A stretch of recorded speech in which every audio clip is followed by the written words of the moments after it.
Hi,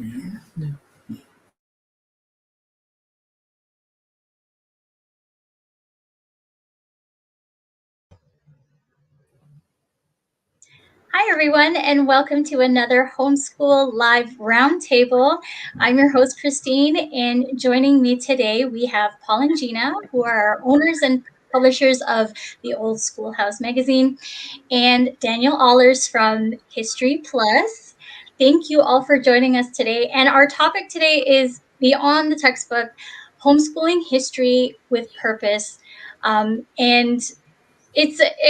were talking before coming on live, and we were talking with Daniel specifically about all of the fun history stuff. So history is very near and dear to my heart. I've got a young one at home who's just a history buff already at age 12. So I can't wait to see where he goes with that. So, and obviously Daniel is a huge history buff, which we'll get to learn a little bit more about him as we go.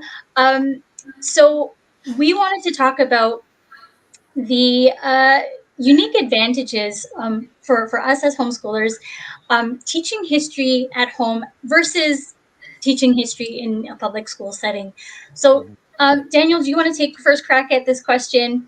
And let's talk about homeschooling history with purpose. For sure. Well, thanks for having me, Christine. Yeah, there are huge advantages. And I myself did home educate all the way from the very beginning through to the end of high school. And there are such phenomenal advantages to home education. And of course, I caveat that by saying it doesn't work for every situation. And there's elements of home education that whether you're in the public school system or not, you can definitely still integrate to get some of those advantages. And for me, and your son is a perfect example, one of the biggest is you can follow your passions. Yeah. My father is a teacher. He teaches at a Christian school in Lacombe, Alberta, which is just about a half hour north of where I live. And he said it's so sad even as a teacher because you'll hit on something where for one kid, it's like, oh, wow, that's so cool. Wait, what do you mean? What about this? And then the bell goes and you're off to math and you're like, oh. And that's so heartbreaking as an educator because it's like, wait, so you've never heard of the Titanic? Boy, do I have stories for you. That's fantastic. Let's jump in and dive deeper.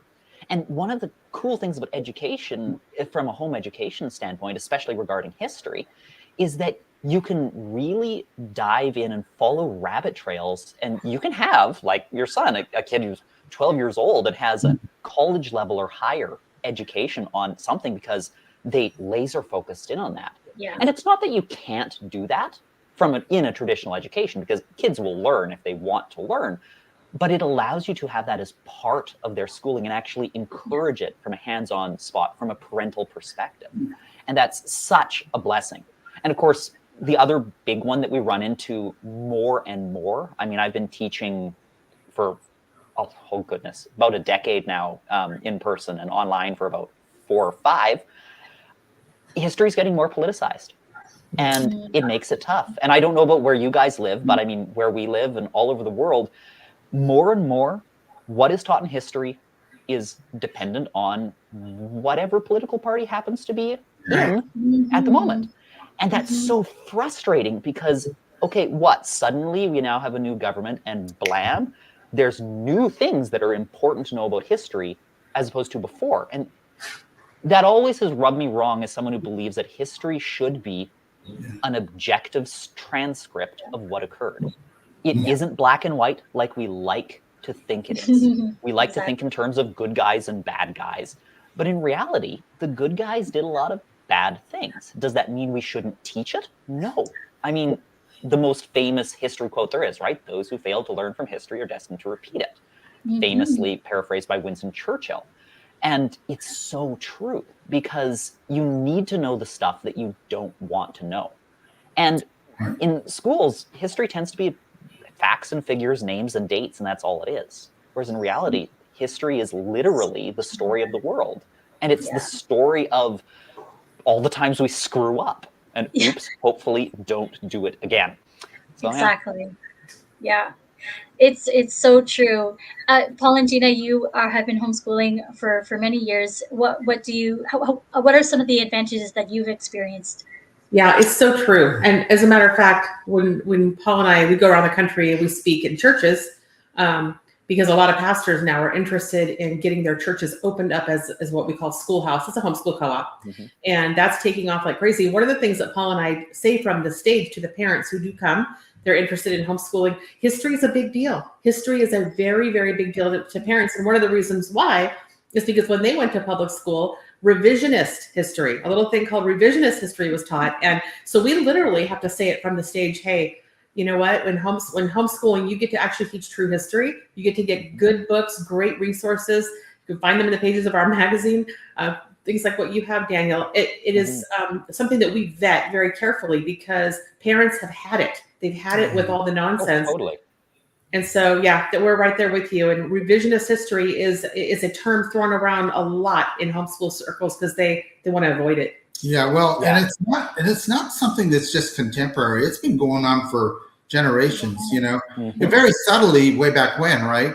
But now, you know, as an adult, I get a chance to investigate for myself, and I'm thinking, how come I wasn't taught this, or how come I was taught some other version that now we find out is not very accurate, actually. Yeah. You know, it kind of upsets me a little bit. I feel like I've been cheated, but you know, one of the advantages of homeschooling, right, is that you actually have more liberty, like you said, Daniel, to focus on the particular interests of a child, right? Their passion. But you get a chance to kind of go off on your own and do these field trips and actually visit these places. And, you know, one of the things that I always keep in mind about history is that history is history to us. It's the past. But for those who were actually making history and living it at the time, it was current with them. It wasn't history. So history is about people, you know, and it's interesting to research and get to know some of these people that later became, you know, front and center to what we read about in the history books. These people were real people. They had real issues, real problems, you know, and like you said, not all of them were pristine in character, you know, but we can't erase history. We don't want to erase history. Mm-hmm. That's right. So yeah, that's actually a good point about the field trips, and this is one of the advantages that we can talk about for homeschoolers, that we can actually integrate real world experiences. And I was sharing with Daniel that we just went to our capital city this summer and went to the War Museum, and my son as I said, was a history buff and was like a kid in a candy store, just taking it all in. But one of the unique things about that, going to these places, is that there were veterans walking around, and he was able to find some of them and just have conversations with them, and to have that one-on-one with a real person, not just something that you read in a book or just something in a display. And he was actually explaining, you know, these radios that they used in the war, I helped build that. And so my son was just asking all of these questions, and this sweet man was just overwhelmed with joy that a young person wanted to hear his story and was intently listening. He wasn't bored. He was just so excited to just take it all in. And what a unique experience that we get. And you can't get this in the public school setting. Like, no.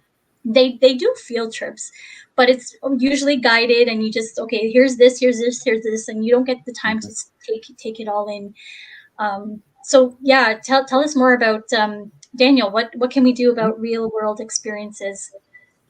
Well, you absolutely nailed it. I mean, when you have the opportunity to do field trips, it's so awesome, because one of the biggest things, I mean, we might touch on this later, but I mean, learning styles, right? It's so critical, because not every kid learns the same way.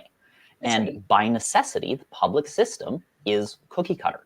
You can't tailor to every individual student when you have 20, 30 kids. And so when you talk about, and for those of the viewers who might not be, like, you know, there's visual, there's audio, there's kinesthetic. So some people learn best by hearing, some learn best by seeing, and some learn best by doing and experiencing.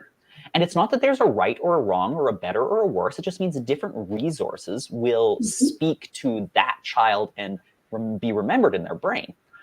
But in reality, when you talk about, say, actually going and doing like a field trip, things like that, and depending on where you live, you'll have access to different levels of awesomeness in the history you can go and see. And it's so critical to have that because it does speak to every learning style.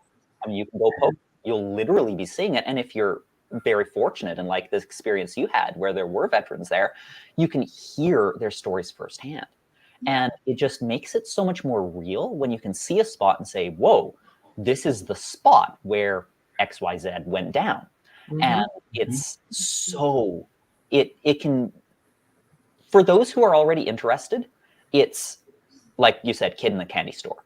For those who maybe are more hesitant about whether or not history is actually interesting, it can really be a real hook. And I always say, like, we teach our workshops here in Alberta, and we'll get a bunch of homeschool kids together, and we'll talk about, say, ancient Egypt. And I'll have them for 2 hours. And I always tell the parents, can I teach them everything there is to know about ancient Egypt in 2 hours? No. Can I make them want to know everything there is to know about Yeah. That's it. Yes, I can. Yes. And that's the goal. Because once learning no longer becomes work, Right. it's a lifelong thing. And that's the goal of home education, right? The lifelong passion for learning. That's right. Yeah. Yeah. Well, I mean, the job of a teacher, right? And as parents homeschooling, like you said, we can't teach them everything about everything, right? But our job is to ignite that spark, right? That'll, and it's different for every child, of course, because every child's an individual. They have different interests, right? Yeah. But one thing, Daniel, that I've noticed a lot, probably over the last maybe 20 years, I want to say, time flies, but is this tendency for us in the 21st century to force onto our forefathers and historical figures and societies, force our cultural standard back on them. And then always, it seems like one of the biggest, I think, flaws in that whole ideology of doing that is you almost get the impression that all we're trying to do is find fault because they didn't live up to our standard. And it's like, you can't do that with history. It's not fair. It's not fair upon those times and the people who lived during those ages. It's not fair because they were living in a different historical context. Right. It's so true. And, it's a great frustration because as someone who history is not just their passion and now incredibly it's my career, it's weak history because it takes all the nuance and it takes all of that. Like I said, history is various shades of gray. Like that's just, it's what it is. You will not find examples of people who you are not going to find dirt on, especially depending on what your perspective, and that's what I mean back to it becoming quite politicized quite a lot. Yeah. Depending on what side, and that comes from every side of the spectrum sometimes, it's like, okay, this sign, and you see this even at historic sites now where they've been freshly renovated. It's like, oh, interesting. That's a new perspective compared to what I always say, like the goal is the journalistic standard of the 1950s. And it seems to have gone by the wayside. You just report on events and your user, the end user, draws their own conclusions, telling them what occurred, not what to think. Right. And it is hard because you cannot take modern societal standards and then place them back on people in the past. I mean, I can only imagine that myself, 80 years from now, there will be things that shift and twist in society. And how will you know? Now, of course, we're not getting into the whole, there are obvious exceptions and there are things that are objectively morally wrong and all that. But yeah, it's unusual. We live in interesting times. Yeah, certainly do. And obviously this is one of those challenges when we're teaching at home. Can you give us some more, Daniel, challenges that you see homeschoolers are facing teaching this special subject at home? Well, part of it is just being able to vet what you're using, right? I mean, some of it is like, okay, well, especially, and I mean, I'm a Christian myself, and if you're coming from a Christian worldview, sometimes like, okay, well, there's stuff that maybe isn't meshing with your worldview. And there's stuff where, and I mean, you can't live life as a homeschooler without being exposed to that. And I mean, for me and my parents, it was always, okay, so that's not what we believe. And we're like, yeah, we get that. And you still can use the resources. But sometimes, especially when you get into the subtle nuances of history, and with it becoming quite, like I said, it can be quite agenda driven. Sometimes the bents of that are not readily apparent. And it, like, I mean, for example, Joseph Stalin. Joseph Stalin was an objectively evil man. And he clung very strongly to, of course, communism and the tenets of socialism and stuff. But of course, in our modern age, we tend to be rather soft on socialism. It tends to be well, of course, yes, the communism was bad, but a lot of those socialistic ideals are actually very perfect. It's like, oh, okay. But when you start approaching and backtracking that to say people like the Stalins of the world, you end up with some very, very dangerous philosophies, which you might not immediately see in the resource you're trying to use. And that's not good. Another one, which is just more of a base level thing, is for a lot of parents, especially if they themselves were not homeschooled, history is clinically boring to them personally.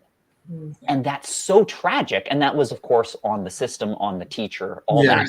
It's still considered to be one of the most reviled subjects because it tends to be taught very dull. So how do you instill an interest when you yourself do not have that interest?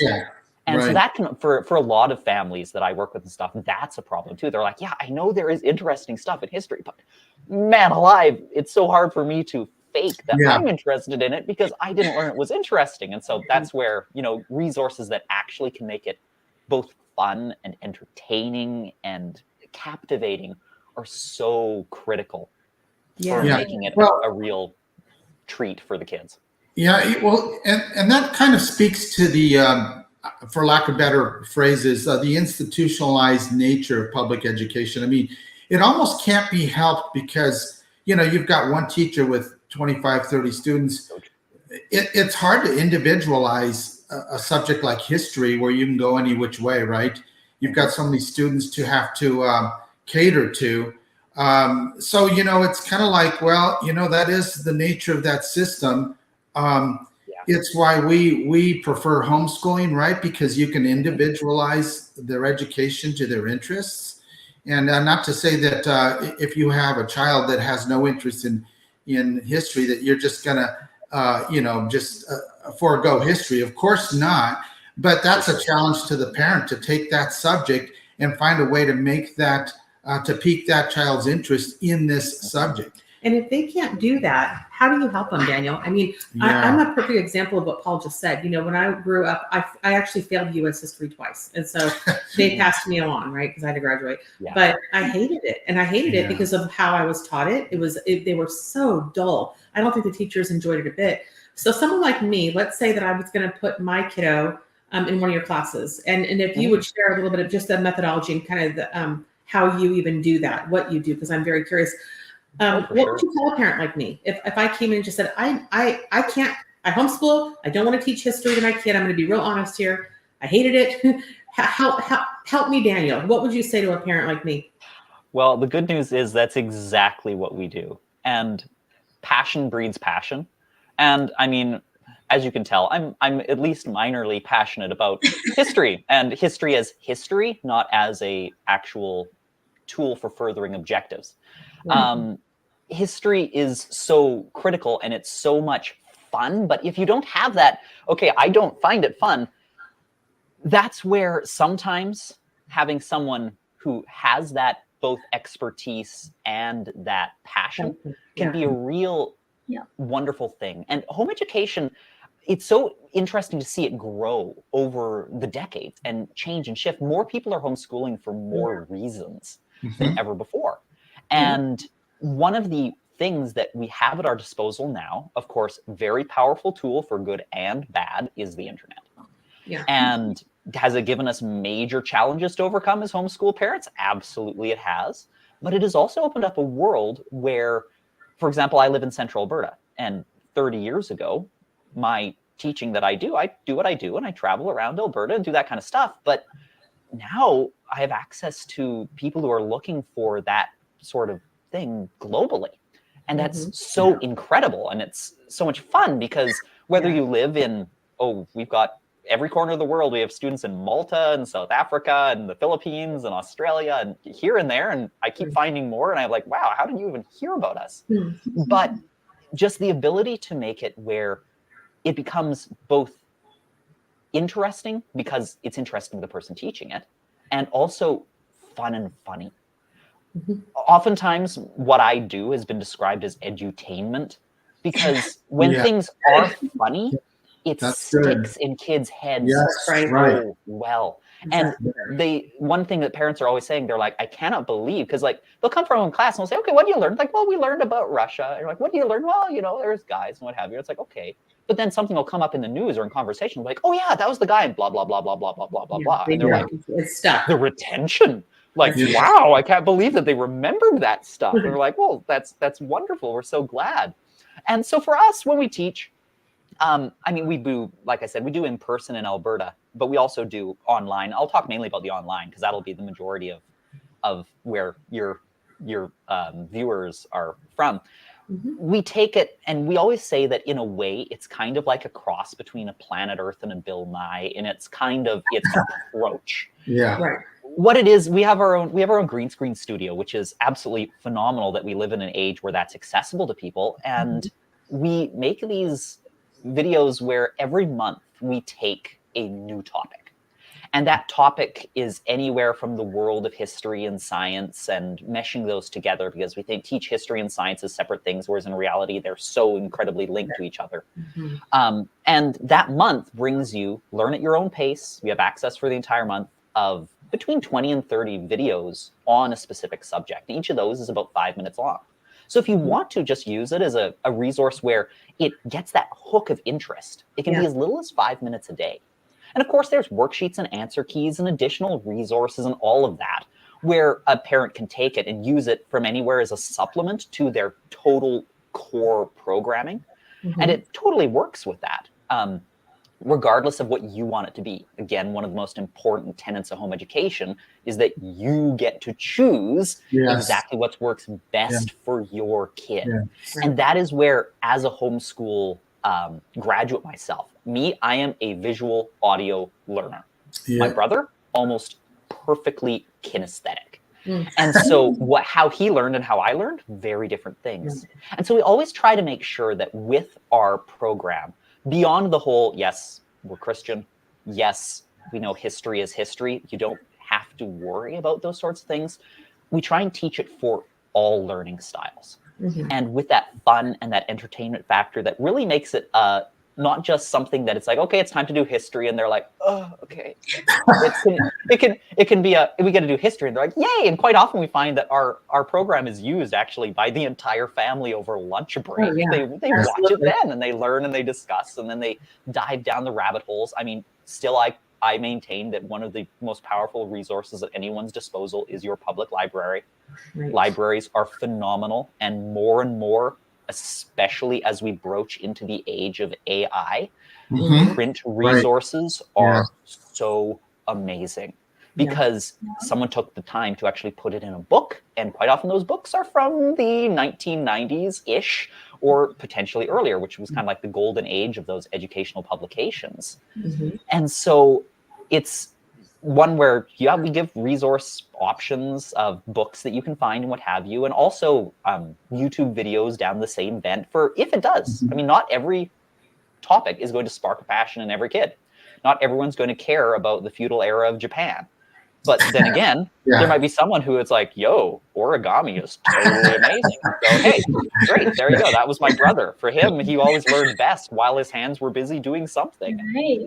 That's a huge, over 30% of the world's population, they estimate. Wow, that's true. So and then every month, then it cycles to I was just going to tag that with every month, then it cycles to a new topic. and then it moves onward. And every year has its own overarching theme, but it doesn't matter if you joined us starting in September, or starting in, January or February.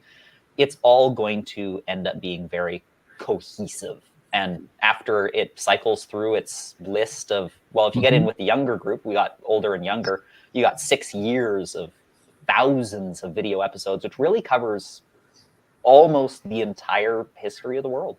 Oh, wow. So is it available afterwards? I mean, is it good for a month and then it goes away? Or so for ours, what it does is every month it brings up a new topic, and then it stays live for about 5 or 6 days at the beginning of the next month as well, for those who are like, say, oh shoot, we got 4, 5 or 6 videos we forgot to get to, and they can watch them quickly. We do it that way for a few reasons. Number one, I mean, technical limitations of we have literally hundreds of terabytes of video. We can't have them all. We don't have a Netflix level infrastructure behind us, at least yet, to have everything live at once. But the other thing is we just find that people get very overwhelmed. Yeah. If we had access to everything all at once, it's like, oh no, where do we start? What do we do? And our biggest thing is that one of our catchphrases is we take the work out of the lesson planning. It's like, great, you can look and see what we're going to be teaching, 8, 9 months in advance. And it's like, okay, in April, we're going to do unit study on the Vikings. Yeah. Great. We know that. And then on the first of the month in April, blam, there it comes. And you have that, you know what it's going to be. And depending on where you're from, I don't know in the States if it's as much, but in Canada, large parts, you have facilitators. We're basically there with a homeschool board, and they just kind of check in and like, okay, what were you doing? What's been up? What have you? And the amount that you can say, okay, this year for history, we studied this. Right. It's like, oh my goodness, wow. You guys studied a lot. And so, and more as History Plus grows, more and more facilitators are like, oh, you're doing History Plus. Great. We know exactly what it is. We know exactly what you're doing. And it gives a break, because it can take a lot of work to, when you are the person in charge of finding all the curriculums and stuff, it can be a lot of work finding what does work. And I mean, we can't claim nothing works for everybody. And that's why for us, I mean, it's a monthly subscription. It's like $11 a month Canadian. So for American, that's like what, $7? The exchange rate is horrible right now for us. It is. Good for you guys if you want to come up and visit us in Canada. But you can try it out. And I mean, we've got a promo where you can try it for a month totally free, see if it's a good fit. And if it isn't, then hey, you've eliminated an option, and there's a lot more to try. And $7, I mean, you can't even go to Starbucks anymore for $7. It's more than that. Well, that brings me to one of our biggest motivators. As a homeschool graduate and going all through, very, very few people homeschool because they are independently wealthy. Right. We homeschool our kids because we see it as the best option for our child, regardless of the financial struggles that can entail, right? Or quite often it ends up then being single source income, all of that. And so we wanted to make a world-class product that can be at a price point where there are not limitations to who can access it. Right. Because it's important for everyone to have access to this, regardless. I mean, I teach it because I love it, but it's amazing that it also gets to be my career now. So yeah. So these monthly studies, right? Are they progressive? Do they build on each other, or can they be taken as like individual unit studies? Yeah. You absolutely can do them, and the answer is both and. So for this coming year, for example, for ages 12 and up, we actually combine history and geopolitics together. So we take a look at history through the lenses of different nations. So why did Russia turn out different than us, or South Africa, or England, or Germany? Well, it's history and what they did in those turning points that really shaped their course, which really can bring home for students. Okay, it's like, wow, so like decisions and things that you see happen in the news in your country, how they can actually really shape major course over hundreds of years of history. Right. And so each of them is a standalone. If you want to join us in September for our, where are we going? I think we're doing South America, and specifically Brazil, the history of South America and how it ended up how it is. Yeah, you can do that as a unit study. But of course, as if you were to approach it more as, okay, so that month was that, and then say in October, it's Russia, and then China, and places, you start filling in your your worldview of the entire world. And it's like, okay, so this is why we see, for example, Canada, we just imposed major tariffs on electric vehicles from China, just like yesterday, I believe it was, a couple days ago. Wow. And it's like, okay, so we see major pathways rippling through time through all of this. And then next year, we do a more classical, starting in ancient Egypt and working through to the modern era. Each is a standalone, but of course, each does build on the others. And so that's why I say, if you were to join us later in the year, you're not going to have missed anything that would make it so that you're not going to understand what's going on. Right. But of course, when they work together, and of course, when you're learning from one person, that person tends to have their own, idioms and how they speak and what they teach and how they teach it. And it all builds upon itself in hopefully a coherent way where it ends up being a unified story of the world. Right. So for us, we're still homeschooling 3 kids. We have 7, but we've still got our last 3. I'm totally going to buy it. I'm going to get off this call and I'm going to tell our CEO to get it for us because I think that, well, I want to know more. How you've described it. It sounds interesting and fascinating. My kids already love history. And so, but they need it to be fun. And it sounds like that's what you've done. So one question I have is for families who want to get the subscription, do you have the different age levels? Are there different pricing structures? Like if I want to do the geopolitical with the history, but I also want to do the science and history, am I going to pay for 2 different subscriptions or how's this work?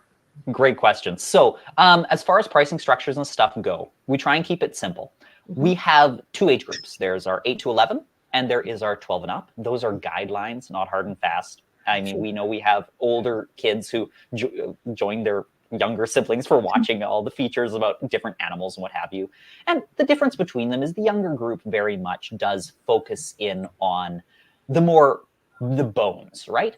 The older group, if you didn't know anything about history, yeah, you'd still absorb it, but it assumes that you have at least a certain understanding. You probably know where Africa is, things like that. And so things like that where we do that. But structure is, it's $11 Canadian a month.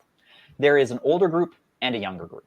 And those are 2 separate subscriptions where each would get you to a different path. And that's pretty much it. We also do have what we call a family plan. Technically speaking, our model is you buy a subscription. It's intended for a student, but we don't police that. But we find that a lot of people, they're oftentimes sending us emails saying, hey, like you guys actually go and you guys film on location and stuff. Is there a way we can support you? And so we do have a family pass as well. It's just basically, okay, so I've got 3 kids who are ages 12 and up.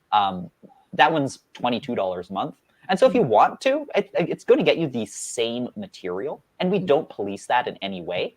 But it's a way that we can basically honor system it. We find that works well for us.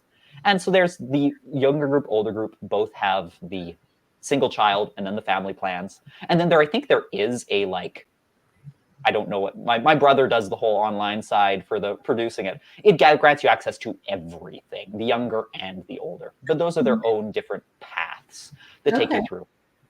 But you don't really have to worry about, am I in the history one? Am I in the science one? What have you? It does cycle in a 3-year cycle. And so this past year, for example, we combined history and science together.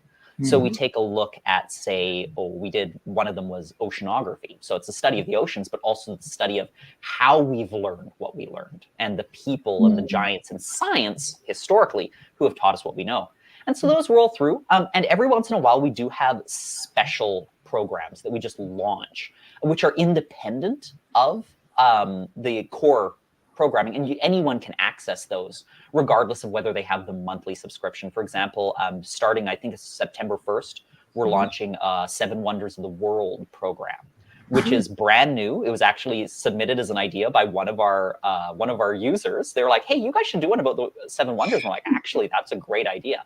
So we've got the original ancient wonders of the world, 7 wonders. We've got the new 7 wonders, which was a list curated in the late 1990s, and then the 7 natural wonders of the world, where we go and you dive in, and it's a great just snippet portal for kids to get to see, there's cool stuff out there. Because I always say geography is the fabric that the tapestry of history is written on, right? Because without geography, and where places are in relation to each other. History is just meaningless. Right. It's the context for sure. And then, of course, in October, we launched this last year, and it's coming back again, and with more new content, and that'll be hopefully every year that continues. As that we get into that sort of remembrance season. For Canada here, it's Remembrance Day, and is that Memorial Day in the States?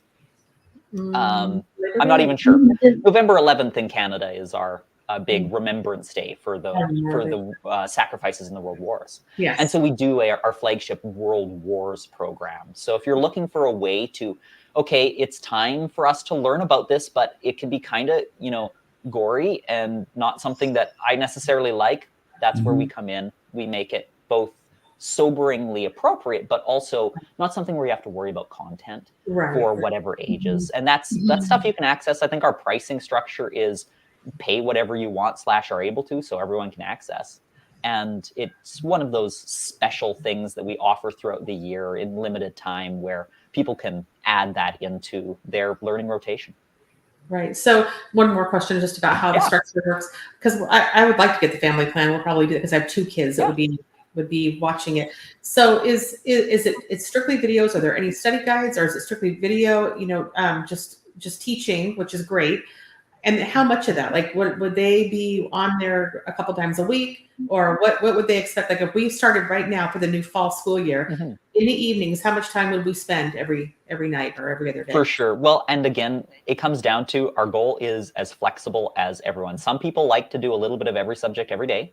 Some people like to say, okay, Monday is our history day and Tuesday is math and that kind of stuff. And that's more what we did. And we wanted to make sure that it could work regardless. So it is primarily video based, obviously being online. And those videos range roughly between 4.5 and 6 minutes each. Okay. And there are between 20 and 30 of those, depending on the topic, every month that come up. So if you want to do those as a package of, say, 5 or 6 in one day in a week, or if you wanted to do it, hey, this is a kind of our start of the school day or our lunch break or what have you, you can do one every day. But also almost every video also has worksheets that you can do if you want to. Some people like those as okay, I know my kid was paying attention. Yes. Because some of them are, quizzes. Some of them are, there's all sorts of things. There's crosswords. There's all sorts of stuff that we are with it. And especially for those who are more kinesthetic learners, that can definitely be a huge tool, having an actual sheet. And those are just bundled PDFs. You can access them through the specific video you're watching and download it, or at the beginning of each month in the header, like the opening videos of the month, they're bundled as a big master PDF. And yes, there are answer keys in case history is not your first specific passion. That's all there to make it as easy as possible. The other thing that we're doing more and more is that with these, we're also introducing more Maker Lab type episodes. Where it's like, hey, let's build an XYZ. You're going to need these 8 things. And my brother, Jonathan, who works with me, and that's, again, very kinesthetic fellow, he does those and his whether it's origami or building various things, and more as 3D printing becomes something that a lot of homeschoolers have access to. We also have different 3D print projects that you can get the SVG files for and actually get them. And so we try and make it so that it can be as little as 5 minutes a day, maybe 25 minutes a week, and you will get all of the material. But if you want to use it to its full, it can be as much as you want it to be. And that's just for every family to find. Some families, they're like, oh yeah, we already do a lot of hands-on. We already do a lot of that type of stuff. We just need something that makes that hook to make it really interesting. Great, use it for that. Some of them are like, I hate crafts, but my kid doesn't. What do I need? We're like, great, you need 4 toilet paper tubes and some construction paper. And they're like, hey, great, okay. So we're like, let's build a fort. Yeah, exactly, right? It's great. Oh my goodness. One of my favorite things, I was like 6 years old. We were studying the War of 1812, and we made out of Bristol board and what have you, the classic British soldier tall hat with the feather and what have you. And I absolutely loved that thing. I think I still have it in the basement somewhere. And it's amazing how sometimes being able to actually do it, and again, talking about theater and things like that, some kids are very dramatic. To be able to bring it to where it brings it to life, that is the goal. Yeah. Very cool. Well, I'm excited about it. I am, Yeah, because it can be pretty fun. and I can tell you, but what you even suggested, how some parents, they'll start their day with it, or they'll do their Bible reading first, and then they're like, okay, this is a segue to get into the school day, and let's start with some fun and make it interesting, and then there's discussion, there's Socratic discussion happening from it, and they're then ready to go. And I love that. I think it's great. For us, it'll be in the evenings because we're so busy during the day, but just before bed, kind of a fun thing to do and have a conversation and end the day like that. I think that a lot of homeschoolers, I believe, would be really keen on using it. So I'm going to try it. We're going to try it. Yeah, no, looking forward to it. Yeah, definitely. Awesome. Yeah, so am I now. I was going to wait until my kids were a little bit older, but I may just hop on and get it myself as well. And so thank you for sharing on this topic. And before we wrap up, I like to ask one final question. And maybe Paul and Gena can start with this one. Just one piece of advice that you would give those of all of us who are homeschooling their children, especially with in regards to teaching history. And you guys have been working so closely with schoolhouses this year. Just one piece of advice that you would give to homeschooling families. That one? Advice? No pressure. Homeschooling your kids with history. Yeah, I mean, my passion, honestly, is to the best of anyone's ability, right? If you are going through some kind of unit study on, I don't know, whatever your historical subject is, try to couple that with field trips. You know, that we just we were studying the early beginnings of our nation here.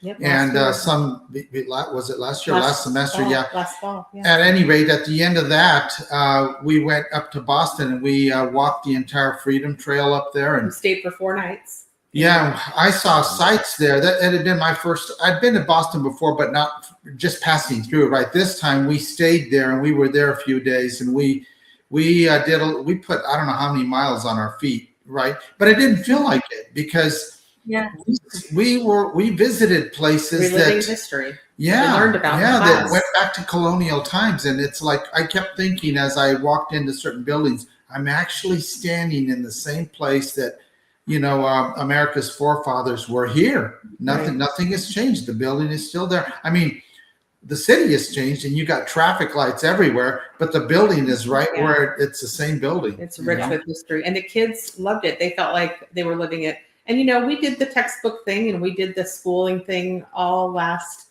year for U.S. history, and it was actually a very good class. It was a lot of fun. But when we went to Boston and the other places and just kind of lived it, it brings it to life for those kiddos. So I would agree. I think I think Paul here is like your brother, Jonathan, probably. Yeah. Has to feel it, experience it, do it. And I think a lot of kids are like that. I think it's such a and when I'm there, I'm like a little kid. I get lost in a daydream. What must have really been like, like we stood right there in Boston, the site where the Boston Massacre happened, right? Which really wasn't a massacre, even though some people died. But I kept asking everybody, where is the exact spot? And they would point to a section right in the middle of this traffic section. They said, right where those cars are going, that's where it took place. It's like, oh, that kind of kills it a little bit with the traffic light there and all that. But, it's still very fascinating. It brings history to life. Yeah. So that would be our advice. I think I agree with that. Just hands-on. And Daniel, same question. What's one piece of advice that you would give homeschooling families? Well, mine's going to be a little more. I completely agree. By the way, that's phenomenal advice. Another one though is, especially if you're new to the world of homeschooling, breathe. Don't sweat it too much. Yeah. It's so easy to say, oh no, I don't know what I'm doing. If I don't know what I'm doing, then my kid will have a bad education and my kid will be ruined. No, it's amazing how many choices there are. But of course, with how many choices there are, it can lead to a kind of a crippling, oh no, there's so many choices. Try something.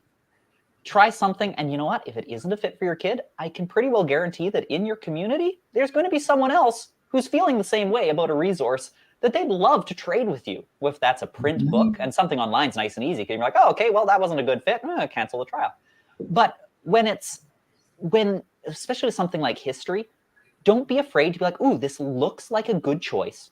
and to try it out. And if it doesn't work, a beauty of home education is you can pivot super quickly. You can say, hey, okay, this wasn't a good fit.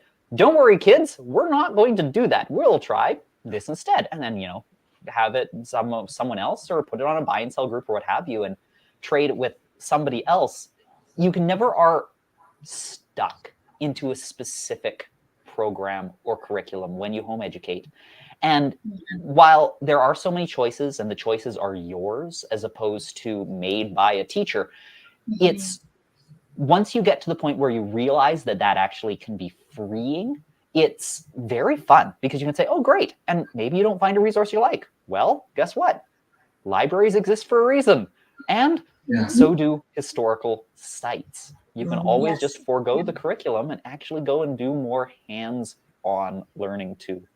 So there's as many, one of my favorite sayings, there's as many right ways to homeschool as there are kids. Yeah. That's true. That's great. That's great. That's right. Thank you so much. And we're going to make sure your website that's on the screen right now, it's going to also be in the comments. So those of you who are watching, you can go ahead and click through and check it all out and hopefully sign up. I took a brief look at what's coming up for the 2024-2025, and there are great topics coming up, so definitely check those out. And we'll also put a link in for Schoolhouses. Hey, if you were inspired by Paul and Gena's work with Schoolhouses and you want to be a part of it, definitely check that out. We'll make sure that's in the comments as well. And thank you for joining us today, and we'll see you again on another Homeschool Live. Bye for now. Thank you, Daniel.